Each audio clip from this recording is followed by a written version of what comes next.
तो दोस्तों कुछ तो गड़बड़ है, वरना चीन ऐसा कभी नहीं करता। आप पिछले एक महीने का ही रिकॉर्ड उठाकर देख लीजिए। चाइना ने भारत से रिक्वेस्ट करी कि आप चीन और चाइना के बीच में डायरेक्ट फ्लाइट जो कि पिछले 5 सालों से बंद है, आप उसको शुरू करवा दीजिए। इतना ही नहीं, भारत के अंदर जो चीन का दूतावास है उसके ऑफिशियल ट्विटर हैंडल पर उससे भी ये डिमांड उठाई गई है भारत सरकार से कि एक बार फिर से दोनों देशों के बीच में जो पीपल टू पीपल कनेक्शन टूट गया है, आप उसको स्टेब्लिश करवा दीजिए और हमारे संबंध सुधारिए। इतना ही नहीं, आज तो कमाल ही हो गया। दरअसल भारत के विदेश मंत्री एस जयशंकर आसियान की मीटिंग के लिए गए हुए थे और वहाँ पर उनकी बैठक हुई चीन के विदेश मंत्री से, और दोनों ने बैठक में बातचीत करते हुए चीन के विदेश मंत्री ने दुनिया के सामने भारत से बात करते हुए कहा कि आप भारत और चाइना के रिश्ते एक बार फिर से नॉर्मलाइज कर दीजिए, क्योंकि अब जरूरत है दोनों देशों के संबंधों को सुधारने की। लेकिन ऐसा होने से पहले ही चीन ने एक बहुत ही बड़ी बेवकूफी कर दी। अब वो बेवकूफी क्या है, लेकिन उससे पहले दोस्तों, अगर अभी तक आपने इस चैनल को सब्सक्राइब नहीं किया है तो आपसे विनम्र निवेदन है कि आप इस चैनल को सब्सक्राइब कर वीडियो को लाइक करना ना भूलें। तो चीन ने कहा कि भारत चीन सीमा पर जो यथास्थिति है आप उसको बनाए रखें। इसका मतलब ये कि जो डेपसोंग और डेमचोंग का इलाका है, आप उसे फिलहाल के लिए तो चाइना की टेरिटरी मान लीजिए, जब तक कि मामला सुलझ नहीं जाता। एक तरीके से उनका कहना है कि भारत डेमसोंग और डेमचांग के इलाके में से अपना दावा छोड़ दे और उसे चीन के हवाले कर दे, एक तरीके से ऑफिशियली। लेकिन भारत ने कहा कि जो यथास्थिति है हम उसे जरा भी एक्सेप्ट नहीं करेंगे।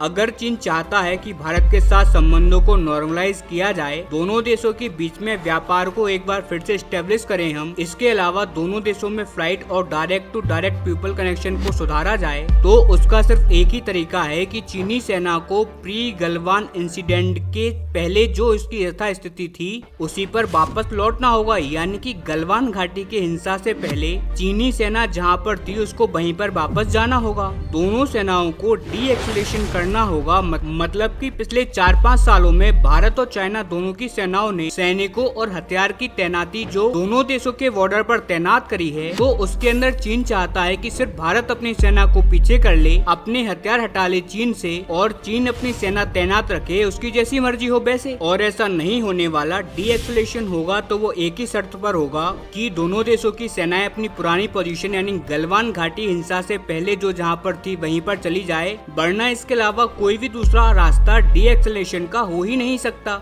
लेकिन इसी के साथ सबसे बड़ा सवाल उठता है कि चीन पिछले 2-3 महीनों से भारत के ऊपर इतना जोर क्यों दे रहा है संबंधों को सुधारने का। वो भारत के साथ अच्छे संबंध क्यों करना चाहता है, जबकि अब से कुछ महीने पहले तो वो भारत को लाल आंख दिखाता था, अपनी एक अलग ही हेकड़ी में रहा करता था और भारत को हर तीसरे दिन अपने जो मुख्य पत्र है ग्लोबल टाइम्स उसके जरिए धमकाता था। लेकिन अब एकदम से क्या हुआ कि वो भारत के लिए इतना प्यारा बन रहा है, तो इसके पीछे कारण है डोनाल्ड ट्रंप। दरअसल जैसे जैसे डोनाल्ड ट्रंप की जीत अमेरिका में पक्की होती दिख रही है, ठीक वैसे ही भारत के प्रति चीन भी नरम होता दिख रहा है। और इसका कारण ये है कि एक बार जब डोनाल्ड ट्रंप सत्ता में आ जाएंगे तो एक बात तो तय है कि अमेरिका जितना आक्रामक अभी के टाइम पर चीन के खिलाफ है, उससे कम से कम 100 गुना ज्यादा वो और ज्यादा आक्रामक होगा डोनाल्ड ट्रंप के टाइम पर। क्योंकि आपको याद होगा कि 2016 से पहले अमेरिका और भारत एक ही तरह से थे। जैसे भारत चीन की जगह पाकिस्तान को नंबर 1 दुश्मन मानता था, ठीक वैसे ही अमेरिका भी 2016 से पहले